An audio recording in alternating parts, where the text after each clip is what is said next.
تأهل المنتخب المغربي النسوي إلى نصف نهائي كأس إفريقيا للسيدات 2026، وضمن مقعده في نهائيات كأس العالم 2027 بالبرازيل عقب فوزه على جنوب إفريقيا بنتيجة 2-1 في مباراة ربع النهائي التي أقيمت على ملعب مولاي الحسن بالرباط. وفرض المنتخب المغربي النسوي سيطرته الميدانية منذ بداية اللقاء، وهو ما أثمر عن هدف تقدم في الدقيقة 31 عن طريق سكينة أوزراوي.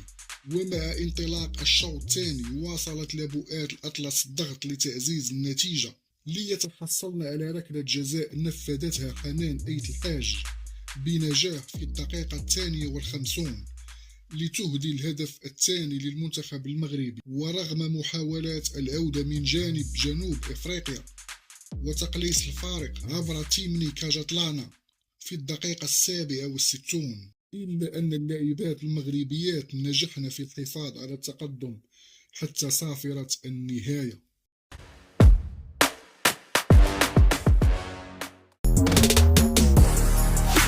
Miss Sports.